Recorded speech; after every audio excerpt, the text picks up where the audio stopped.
Hello and welcome to the Flix Forum podcast, where each episode we go back and we look at a Netflix original film in the order of release. This episode we have Netflix's 325th film from 2020. It's the drama film Ma Rainey's Black Bottom, directed by George C. Wolfe. It stars Viola Davis, Chadwick Boseman, Glynn Turman, Colman, Domingo, and Michael Potts. I'm Jesse, I'm your host. Thanks for joining me today. Apologies for the nasalness. I've got a pretty ordinary sinus infection, so hopefully it's not too bad through listening. I'm going to keep it together as best as I can and talk about this pretty big film that Netflix put out way back in 2020.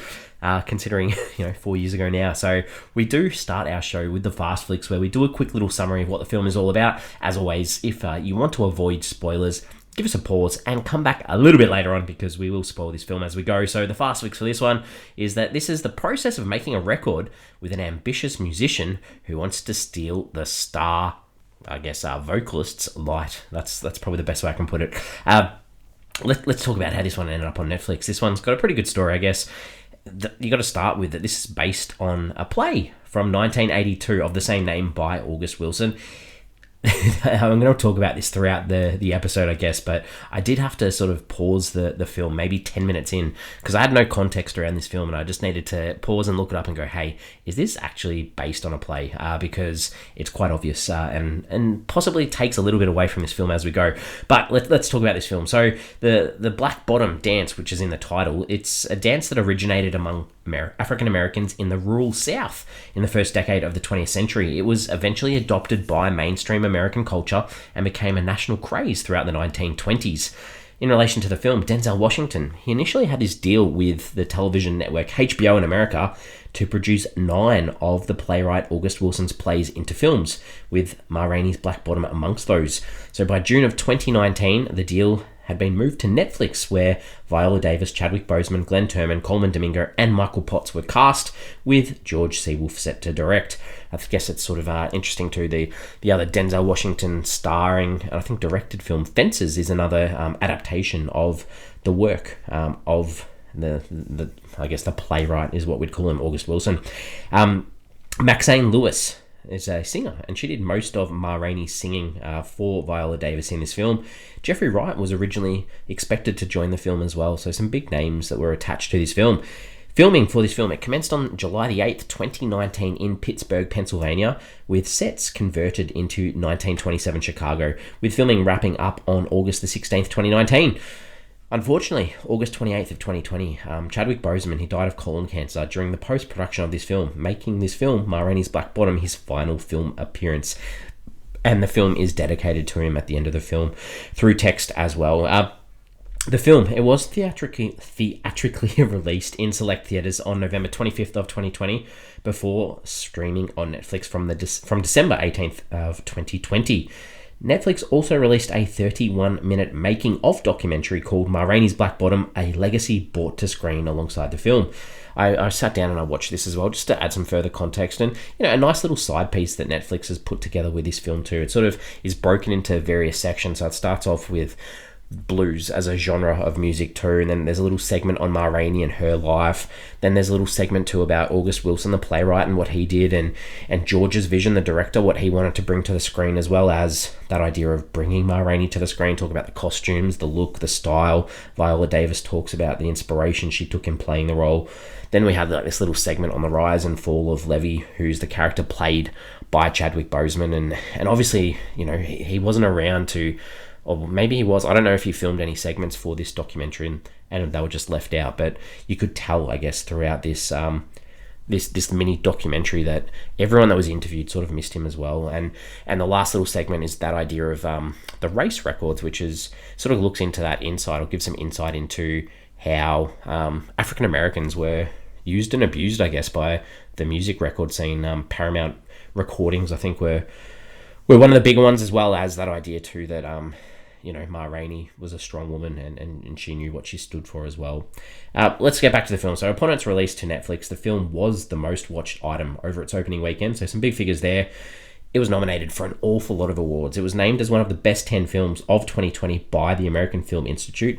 The film also received 5 nominations at the 93rd Academy Awards, including Best Actor for Chadwick Boseman, which, if you remember, back to the ceremony, this was the last award that was presented at that ceremony, and a little bit of a ending that wasn't expected by most people because everyone thought Chadwick Boseman had this sort of in the bag, and Anthony Hopkins ended up winning it for, I think the film was called The Father from memory, and he sort of was remote dialed in with the acceptance speech. We had a nomination for Best Actress for Viola Davis.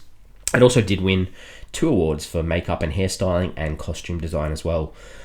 The film, it did receive 8 Critics' Choice Award nominations as well as 9 NAACP Image Award nominations, including Outstanding Motion Picture, with Davis and Boseman both winning lead acting awards there. Davis and Boseman also won lead acting awards for their performances at the Screen Actors Guild Awards, and this made them the first African-American actors in history to win in leading categories in the same year. They both also received nominations at the Golden Globes, with Boseman posthumously winning this Best Actor Motion Picture Drama Award too. So a little bit of a sad story with Boseman not being around to sort of, live in the glory of his performance in this film too. Let's look at some translations around the world. So in Spanish, it's called The Mother of Blues. I get that. Ma Rainey is recognised. That's sort of her subtitle, I guess. In Portuguese, it's called The Supreme Voice of the Blues. Not bad. In French, it's The Blues of Ma Rainey. That's all right too. In Greek, The Legendary Ma Rainey. In Chinese, it's called Queen of the Blues. In Vietnamese, it's Miss Rainey's Blues. So all play on that title, including her name, as well as that idea of the genre of music, tying it in not only to the genre of music, but possibly some feelings there as well as to how she's feeling. As I mentioned before, this was released into select theatres from the 25th of November before hitting Netflix on the 18th of December 2020.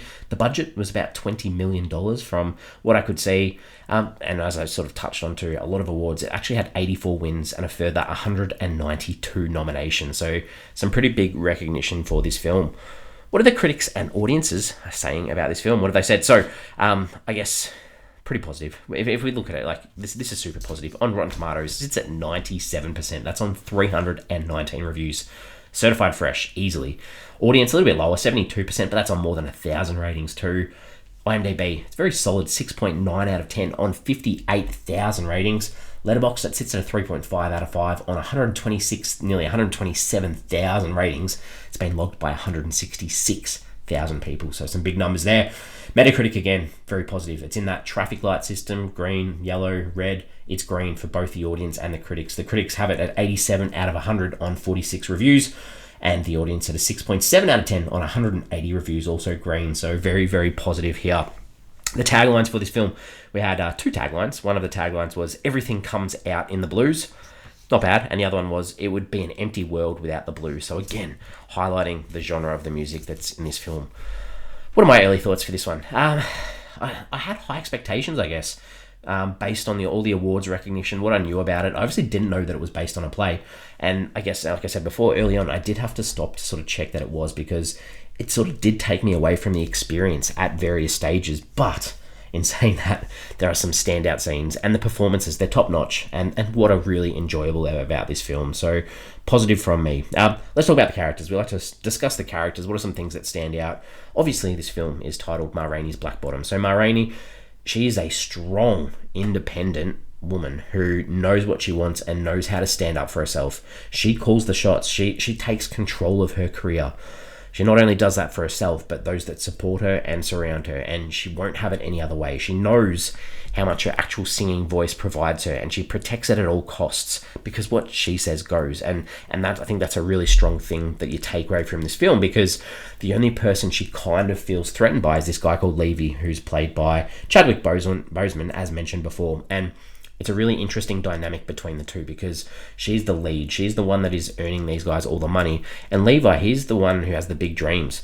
He hasn't been where she's been. He hasn't had to see the struggles that she's had. And we see that through his fast talking, his trumpet playing, which is often off. He doesn't follow the music. He wants to play his own version of the songs. And these ambitions of being his own lead man in his own band. But he has these trauma things in the background too, like these deep suppressed feelings about the white man and the pain that the white man has caused him when he was younger, and he does have very rash actions, because he's this black man who thinks he can be wild and get what he wants. And he doesn't like it when the older band members try to bring him in line or remind him that they've been there, they've done that, and what he's trying to do, they haven't had success with either, so they don't think that he can have that success either. And we see he's happy to spend his money, he's happy to spend it on a new pair of shoes to add to that razzle dazzle and try to sell himself as an artist, even though, and it's really sad because everyone except him understands that the white man will only use and abuse his material. And when he has his music taken away, and we'll talk about this a little bit later on, he has nothing. There is nothing there for him. The other band members, I guess we need to talk about Cutler. Cutler is the trombonist. He's the boss of the band almost, who sort of keeps the communication between Ma and the group going. And he has this good relationship with her, which enables him to add a voice to these band players. He also has these really strong religious roots, which play a big part in this film as well. Toledo's the piano player. He plays a huge role towards the end, which I'll touch on soon. The other guy, Slow Drag, is the bassist. Doesn't have too much to say, but he's there as well. The other sort of side characters, I guess, is that we've got Irvin, who's Ma's agent. He's this white guy who seems absolutely petrified of her, and I guess the reason of that is because he knows how much wealth she can bring him, so he will do whatever she asks, and she knows that too. Sturdivant is the other guy, Mel. He's the record producer who sort of refuses to meet the demands of anyone involved because all he wants is the money. Doesn't matter what Ma says, doesn't matter what Levy says. He knows his position in the world, and he knows, in this time and age, he can do what he wants. Deucey May Deucey, she's Ma Rainey's girlfriend, who's not in it much, but she seems very impressed with the materialistic things that Ma can provide her. I don't know, I didn't really get the feeling that she was interested in her physically or romantically, because we do see her and Levy at some stage in this film sort of go off together as well. The other character, Sylvester, is Ma's nephew, who has this speech impediment, and she's committed to giving him a role on her record and him earning his own money, not just her giving or gifting money to him based on her successes. She wants him to play a part in that success as well, so that's a nice little side character too.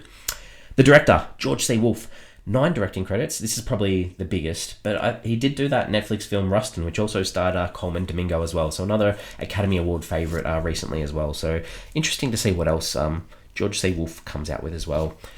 Okay, let's talk about some scenes. What are some scenes that stood out? What are some things I didn't like in this film? I think that, it does remind you of a stage show at various stages. So it's hard, I've said that word too many times, but it does remind you at times, and it's hard to get away from that. But parts that stood out, I think Levi, he'd spent, as I mentioned before, he wanted these new shoes, and he spent a lot of money on these new shoes. And, there's a stage where he gets really aggressive and upset, and he threatens to quit the band. And the band, they make these jokes with him that, you're not going to quit because you need to buy polished for those shoes. So I thought that was funny. The rest of it's all pretty serious.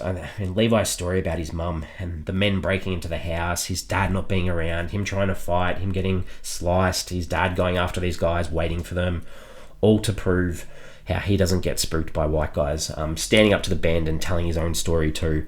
There's a scene where Toledo is sitting playing the piano and singing about African Americans coming from all different places across Africa, and he makes this analogy about a big stew, the carrots and all the veggies in there, and it finishes with this idea that the coloured man is leftovers. Just so sad, so sad. There's a scene where Cutler talks about his faith, and I touched on this before, a very religious man, and Levy challenges it, saying, God doesn't like blacks, and he pulls this knife, threatening Cutler, saying, where's God? Will he save you now? I thought that was really symbolic. There's this door in the practice room that we see Levy continually question, saying, that was new, that wasn't here last time, and he tries to open it all the time, and when he finally does, this is when everything unravels for him. And that door, it leads to nowhere, and it highlights racism in America. I really thought that was really, really impressive. Toledo, towards the end, he steps on Levy's shoes, and just the complete and utter loss of control from Levy when he knows everything has sort of gone. That the idea that he's not going to make any money off his own songs, just completely sad, helpless. And finally, this ties in with that too. We get this shot of these white guys recording Levy's songs. That was just a heartbreaking way to finish this film. So there's some scenes that stand out. Not necessarily, all very traumatic and horrible, really. The things that didn't work in this film for me, as I've said this a few times already, the moments where it just felt like a stage show, they're littered throughout. It just took away from what I want as a movie-going experience. And finally, the only other, it was almost, and this is a part of that staging as well, I guess. It's like they gave each person in their band their own little story, like just too stagey. I just didn't like those moments. Themes, ideas, motifs. What's this film trying to say? It's trying to say a lot. That idea of race, racism, the idea that talent and hard work can get you places, but there's still those struggles for respect, that idea of oppression. So sad.